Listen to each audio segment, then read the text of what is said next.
नमस्कार। आज हम एक बहुत ही दिलचस्प विषय को समझने की कोशिश करेंगे जो शांति की हमारी खोज और इस दुनिया की सच्चाई से जुड़ा है।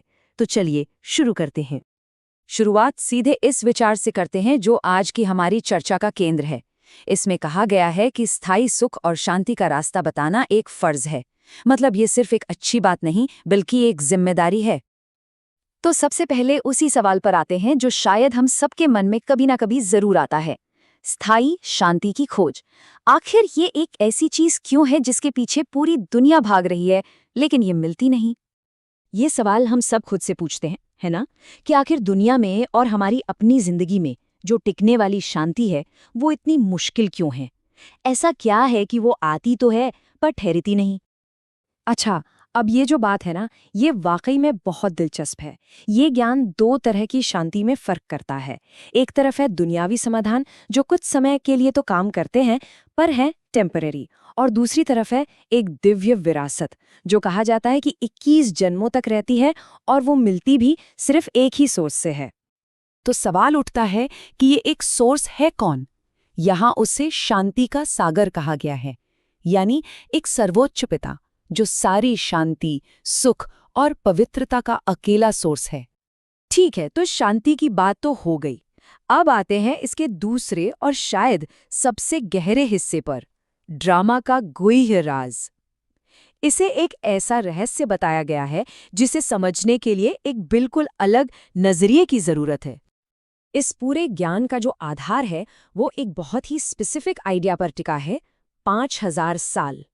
जी हाँ, दुनिया का पूरा इतिहास इस सोच के मुताबिक ठीक 5000 साल का एक साइकिल है, एक सेकंड भी कम या ज्यादा नहीं। और ये 5000 साल का साइकिल भी देखिए दो बराबर हिस्सों में बटा हुआ है। पहले 2500 साल हैं सुखधाम यानी सुख की दुनिया, और फिर अगले 2500 साल हैं दुखधाम यानी दुख की दुनिया। और हम अभी कहाँ हैं? इस ज्ञान के अनुसार हम एक बहुत ही छोटे और खास समय में हैं जिसे पुरुषोत्तम संगम युग कहते हैं। इसे और भी आसानी से समझने के लिए एक बहुत खूबसूरत मेटाफोर इस्तेमाल किया गया है, ब्रह्मा का दिन और ब्रह्मा की रात। सोचिए, जब दिन होता है यानी साइकिल का पहला आधा हिस्सा, तब पवित्रता और शांति का राज होता है, और जब रात होती है यानी दूसरा आधा हिस्सा, तब अपवित्रता और दुख का समय होता है, जब सब खोज में लगे रहते हैं।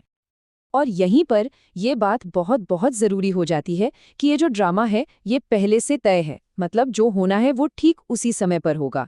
जैसा कि यहाँ लिखा है, इसमें एक सेकंड का भी फर्क नहीं पड़ सकता है। सब कुछ हूबहू रिपीट होता है हर 5000 साल में। तो अगर सब कुछ रिपीट होता है तो इस वक्त की क्या खासियत है?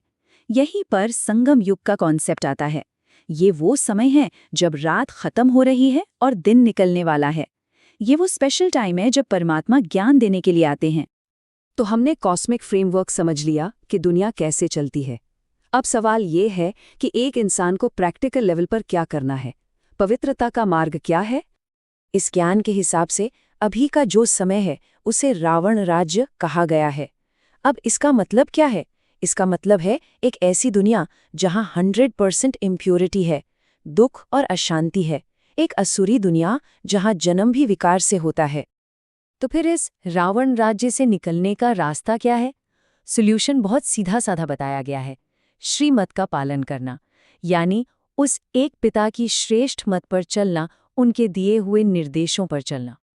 और ये बात सीधे सीधे एक चैलेंज की तरह सामने रखी गई है। इसमें कहा गया है कि सबसे बड़ा दुश्मन काम है।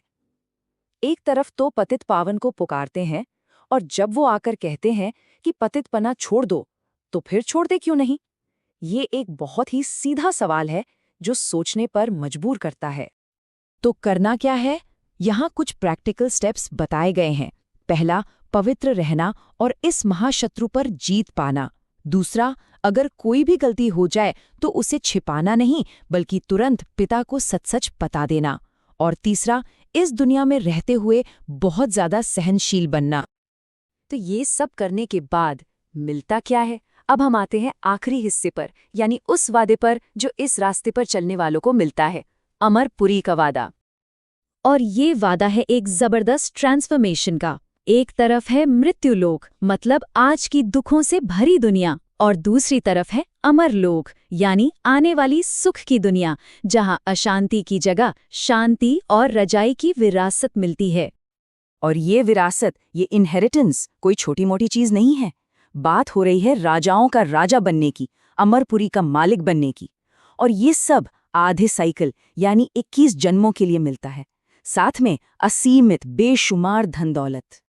और इस विरासत की सबसे खास बात है इसकी कंप्लीटनेस, मतलब सुख, शांति, पवित्रता, सब कुछ 100%, आधा अधूरा कुछ भी नहीं, बल्कि संपूर्णता। और ये सारी बातें हमें एक बहुत बड़े सवाल पर लाकर खड़ा कर देती हैं। एक ऐसा सवाल जो इस पूरी फिलॉसफी से ही निकलता है कि अगर ड्रामा में सब कुछ पहले से ही फिक्स है, तो फिर मेहनत करने का, पुरुषार्थ करने का क्या मतलब है? ये एक ऐसा सवाल है जो भाग्य और कर्म के बारे में बहुत गहराई से सोचने पर मजबूर करता है। इसी सवाल के साथ आज की ये चर्चा यहीं समाप्त करते हैं।